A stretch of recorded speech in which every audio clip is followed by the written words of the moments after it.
Olá, meu nome é Alan Thales. Eu vou fazer um breve resumo das primeiras páginas do livro Panorama da Semiótica de Platão Peirce, para a cadeira de Semiótica aplicada da professora Georgia.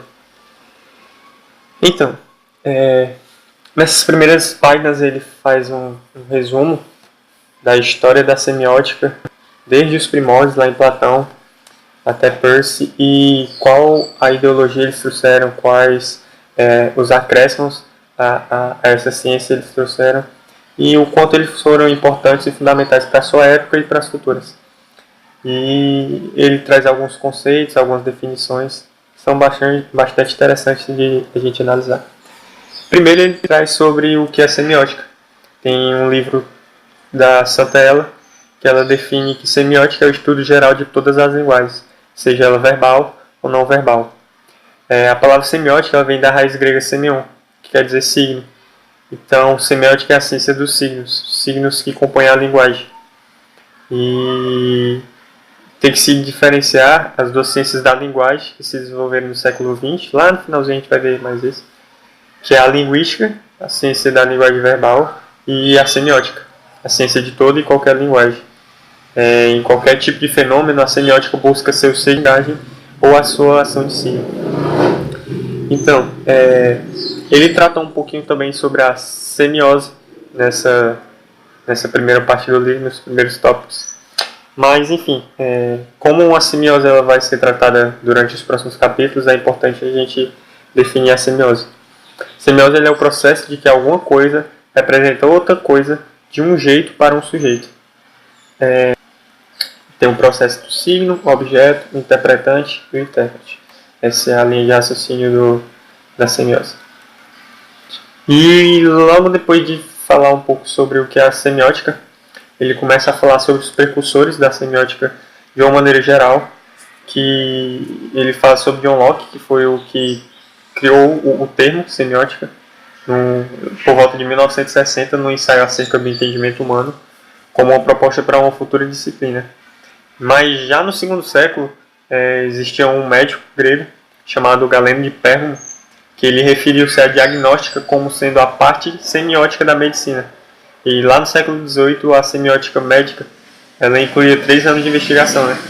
Que era o histórico do paciente, o estudo dos sintomas atuais da doença e as projeções do futuro desenvolvimento dessas doenças. Então, o termo semiótica ela é aplicada, nós vamos ver isso, em diversas disciplinas, como o termo que se chama isso é a pansemiótica. E a terminologia da palavra semiótica ela foi discutida ao longo do tempo. Isso gerou várias discussões. Durante alguns séculos, a palavra semiótica ela teve alguns concorrentes, como sematologia, semiasiologia, semologia, semântica. E a que mais concorreu com o termo semiótica foi semiologia. Um ano antes da semiótica de Locke, em 1960, né? Ou seja, em 1959, existia um filósofo alemão que ele concebeu uma doutrina geral dos signos e do significado, com o título de Semiologia Metafísica. Só que em alemão, né? Claro.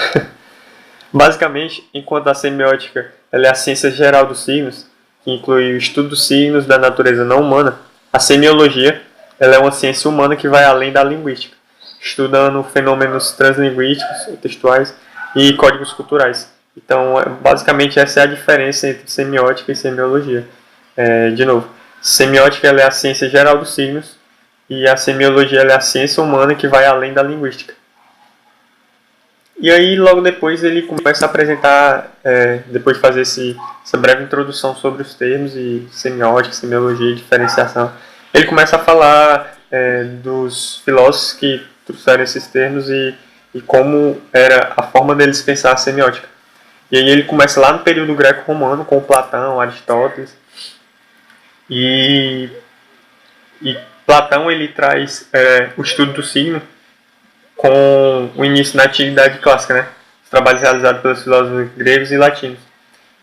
Platão ele observou, entre outras coisas, a estrutura triádica no signo, onde distribuiu o nome, a noção ou ideia e a coisa referente. É aquele triângulo que a gente sempre usa nas aulas de semiótica.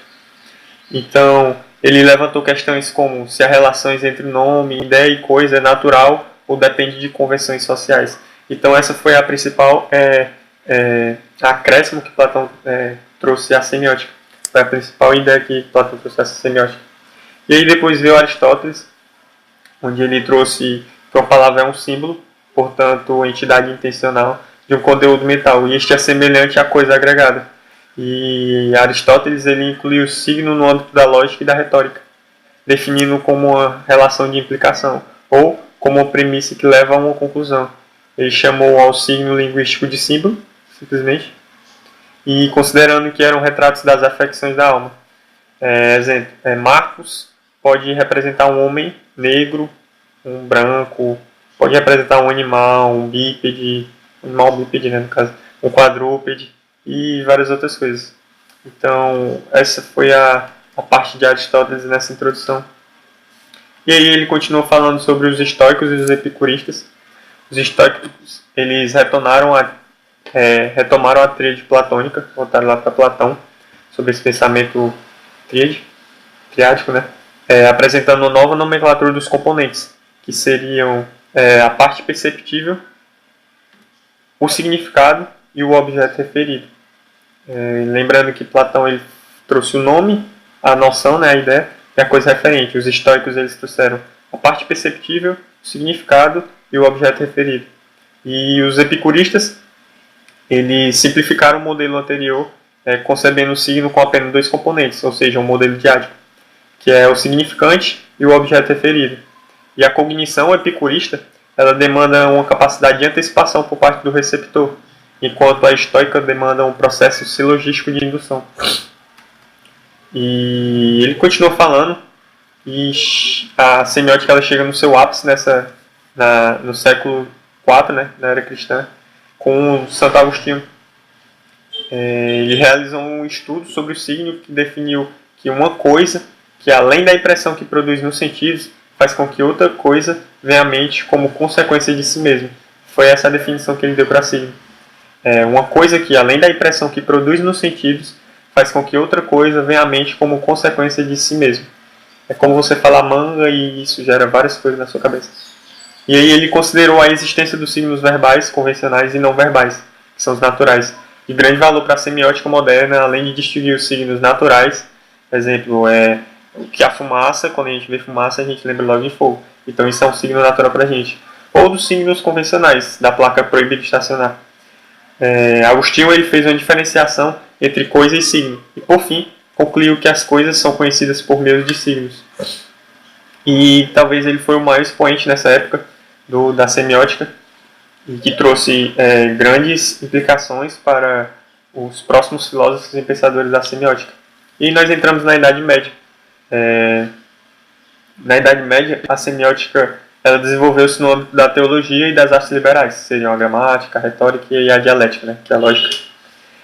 E entre os temas que mais foram relevantes ou predominantes nessa época, na semiótica escolástica, né, foram as doutrinas do realismo, do nominalismo, das suposições, do modo de significação. Ele começa a descrever várias coisas e termos que hoje são conhecidos por nós, né, como denotação e conotação. São coisas que são muito usadas nas mídias, nas artes, e por conta da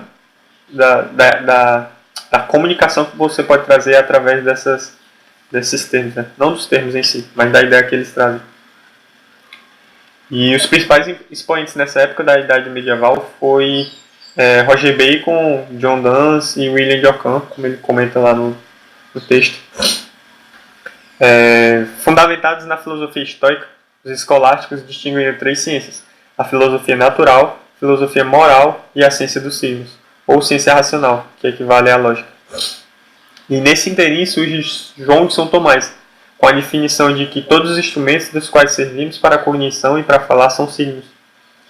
E ele traz a concepção do signo como um instrumento, um meio, e também a ideia de o signo ser, além do instrumento de comunicação, um instrumento de cognição, contrariando assim a ideia de Platão lá no começo, como a gente comentou.